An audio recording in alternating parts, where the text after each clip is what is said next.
I already tapped on that. That is a common refrain that I hear from my clients and my students as they're working on an issue over time.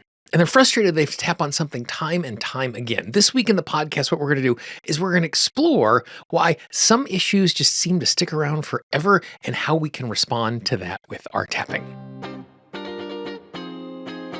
This is Monterastelli, and welcome to the Tapping Q&A podcast, recorded live to tape from Williamsburg in Brooklyn. This is episode 646, originally aired January 22nd, 2025.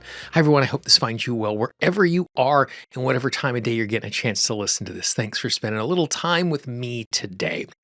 One of the concepts that I talk about in my Tapping Mastery Blueprint is the idea that when we sit down for transformation, tapping or any other transformation, what we're trying to do, or at least what our desire is, we want total, eternal, complete transformation. Again, total, complete, eternal transformation. And I am open to the possibility that that is something that is available for me for lots of areas in my life. And at the exact same time, I also, because I've been at this long enough to recognize the fact, is that real transformation oftentimes is a process. Now, with that being said, with something being a process, oftentimes that implies the fact that the process is eventually going to end and we're going to be done.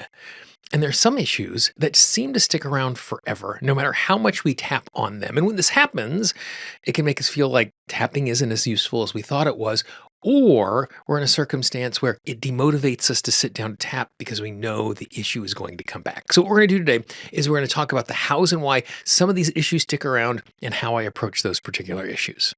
Now, before we jump in, if you are new to tapping, tapping is this absolutely amazing tool that I use every single day with myself. I use regularly with my clients. The beautiful thing is it's something that can be self-applied, that you can use just in a few minutes, anytime, anywhere. So if you'd like to learn the basics of tapping, all you need to do is go to learntotap.com.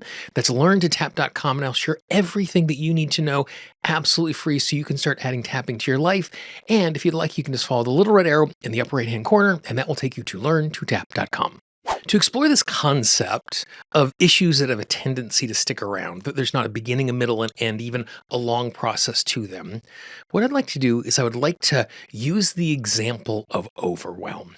Because the emotion of overwhelm is something that it seems no matter how much you tap on it, it comes back again and again and again. And so when we understand what overwhelm is doing and how it exists and why it exists, then we can see why it seems to be so persistent, and most importantly, what we can do in response to that particular persistence. So for me, when I am thinking about emotions, the emotions are the information of the subconscious mind. It's the way our subconscious mind communicates, and each and every emotion is trying to communicate something very specific. So for example, frustration is communicating a need is not being met. Grief or sadness is I'm disconnected from something that is important. Anger is the perception of an attack. Anxiety is danger in the future. Fear is danger in this particular moment.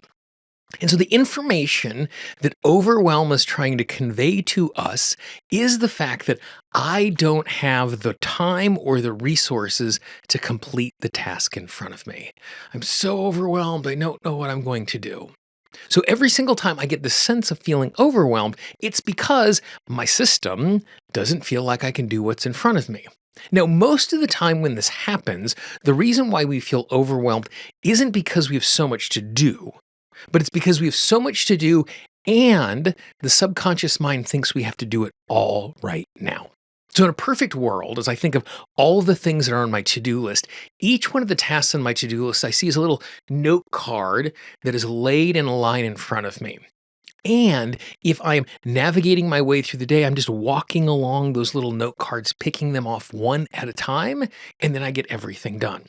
When I feel overwhelmed, most of the time what's happening is my subconscious mind has taken all of those note cards and they've put them into a little pile and they're stacked on top of me right now. And so my system's going, you can't do all of this right now because I can't do all of this right now. So when I'm tapping for overwhelm, what I'm doing is I'm reminding the system if I take them one at a time, I'm able to spread those things out. So that is the reason why overwhelm is showing up. But why then does overwhelm seem to come back again and again and again? Because I've tapped on this experience of trying to do everything at once. Now, there are two types of ways or two types of places that we can experience overwhelm. One of them, tapping, not only can make us feel better in the moment, but can make the overwhelm go away. The other is in the moment we create relief, but the overwhelm is going to come back. So the difference between these two scenarios is how much of the details are exactly the same. So, for example, when I go to a new city in a country that I don't speak the language, it's very easy for me to initially be overwhelmed because there's so much stimulus and I don't know how to handle it and I don't know what's going on. My system, again, the overwhelm was telling me there's too much to do and process than the time and information we have. But as I spend more time in this city that is new to me, as I ask for recommendations from the people who are at the hotel and the people I know in the community and the people I meet on the street, as I gather more information, I'm still in the exact same city. I'm still navigating the exact same thing. So as time passes, I start to understand how everything works. And so things become less hard. It is less hard for me to figure out the subway map. It is less hard for me to communicate with the waitstaff in a language that I don't speak so I can get the food that I want and I love. And so what's happening is, even though I'm having the exact same experience, every single experience inside of that becomes easier and easier for me. And so since I'm doing the same thing over and over again, it's easier, therefore it's obvious it's going to feel less overwhelming. So when I step into a circumstance like that and I'm completely overwhelmed in the moment, taking a few seconds to tap is going to make me feel calm. You're in a new city, you figured it out before, you can figure it out again, you can ask for help, you can do translate on your phone. As I tap, I calm down in the moment, and then each time I have an experience, it's easier for me to be there. So that is a circumstance in which overwhelm can go away. And the same is true when you start a new job, you move to a new city, you're learning a new skill, you've joined a new class. In the beginning, because it's new, it's overwhelming. But with each experience, it becomes easier and easier. Now, for the overwhelm that doesn't seem to go away is the overwhelm that we experience in our daily lives. And the reason why the overwhelm that I experience in my daily life as I sit down at my desk here in my office is because every single day, the details that are on my to-do list are different every single time. And since they're different every single time, even though the emotion of overwhelm is exactly the same, even though as I feel overwhelmed, I'm tapped for overwhelm in my work life, the details of overwhelm today versus the details that I experienced overwhelm 3 weeks ago aren't actually the same. Because very often when I'm overwhelmed, when I'm doing work in my daily life, it's because I'm doing tasks that either have a really specific deadline to them, or I'm doing tasks that I'm new to, or I'm doing tasks that I don't regularly do. And so that sense of overwhelm isn't about the task, but it's about the amount of time that those are compressed into. You know, as I record this, I'm getting ready at the end of the week to fly to the other side of the world and to spend a week with a number of amazing colleagues at a trauma symposium. But as I get ready to do that, because I'm going to be out of the office for a week and I'm traveling across an ocean and I'm going to a country I haven't been to in a number of years, all of these details are piling up and they have to be done before I head to the airport. So even though I've traveled internationally, even though I've been to Rwanda before, even though I've done all of these things, because of the time frame and what is going on, overwhelm is showing up. So what this means is the tapping that I've done for overwhelm in the past didn't fail. Instead, I'm having a new experience that has the exact same emotional experience that goes along with it. And so as I feel that sense of overwhelm in my body, I am not thinking about, oh, this overwhelm is exactly the same, therefore it's exactly the same. Instead, my body's going, oh, as you feel this overwhelm, all these details are new. All this is different. And so intellectually, it feels like it's the same. Emotionally, the biochemistry is exactly the same, but the details are radically different. And that's the reason why the tapping I did on overwhelm before doesn't help me out today. The other thing that's really important to recognize when we're tapping for an issue is every single time I sit down to tap, again, as part of my tapping mastery framework, is that there's always a question I ask before I start tapping. And that question is, what is the goal of this round of tapping? And so sometimes that goal is to be pain-free, is to clear a limiting belief, is to allow myself to take action, is to be healthy. When I'm dealing with overwhelm, the goal of the round of tapping isn't to eliminate the overwhelm. Instead, the goal of that particular round of tapping is to put myself into a resource state so I can do the things in my to-do list so I can be successful for the day.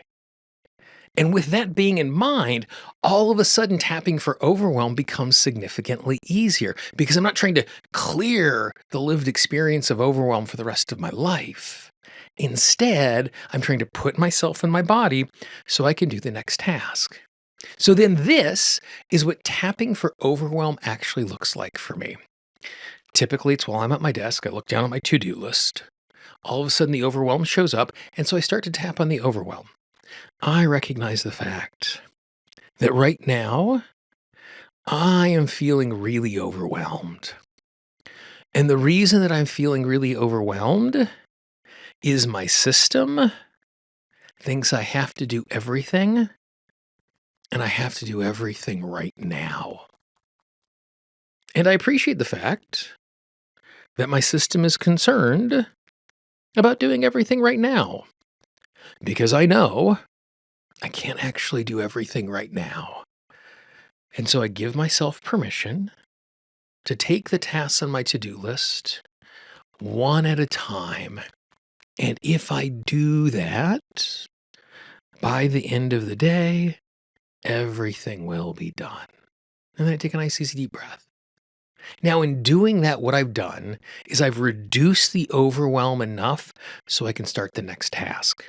And then, for me, the moment I am in that next task, everything fades away. I focus in on that task. I work on that particular task. When the task is done, I look at my to-do list, and now there's this giant to-do list. And once again, the overwhelm comes sweeping over me. So I repeat the process again. I take 90 seconds, I tap on the overwhelm, I tap on what the overwhelm's trying to communicate with me, I calm down, I engage with the task, I lock in, I finish it, and I go back. Now, this might feel like it's failing because I'm having to tap on overwhelm again and again and again. But let's go back to what is the goal of me sitting down to tap on overwhelm? It's so that I get everything on my to-do list done. The goal wasn't to never feel overwhelmed ever again. I'm open to that. And again, the more times I do something that is hard, the less overwhelming it becomes. But the goal of the tapping is for me to get my to-do list done. So that means if over the course of the day, I have to tap on overwhelm 19 times, it doesn't mean the tapping didn't work. It means I got 19 things done and I got my done day. And so that is the thing that I'm striving for as I navigate my way through this. So as we engage with issues that show up again and again and again, it's important to recognize not the fact that they're coming back, but what are we trying to actually achieve when we're tapping? My tapping is not to make overwhelm go away, though I'm open to that. The goal is for me to complete the things on my list in as effortless of way as possible as I navigate my way through all of this. So that is the reason why some issues come back again and again. It's not that the issue is coming back again and again, but our emotional experience is coming back again and again, and the details are different. And when we're able to see that, and more importantly, see what the goal of this particular round of tapping is, it makes it so much easier for us, one, to have success with the round of tapping because we're measuring it against the measuring stick that is useful for us. But two, we're much more likely to come back to it again and again because the tapping is achieving exactly what it needs to do. If I have to tap for 30 to 60 seconds 19 times over the course of the day to knock out a super comprehensive to-do list with a deadline that is leaking in front of me, I am absolutely 100% going to do exactly that because it makes it so much easier for me to get what I need to do. I'm trying to get things done. I'm not trying to be emotionless. So that is my approach to overwhelm. That is the reason why overwhelm has a tendency to stick around. If you found this useful and you know someone in your life who could use a little approach like this, please pass it along. We always joke about the fact that our marketing budget is your word of mouth. You might know one person in your life who could really appreciate this. Reach out, send it to them. If they get it, even if they don't consume this, the fact that you've reached out to them is going to make their day a little better because they know someone is thinking of them. As you look on the screen right now, you can see the entire archive of the Tapping Q&A podcast. Click on that playlist. There is hundreds of hours of free training waiting for you right there. And I look forward to talking with you and tapping with you again real soon. Bye-bye.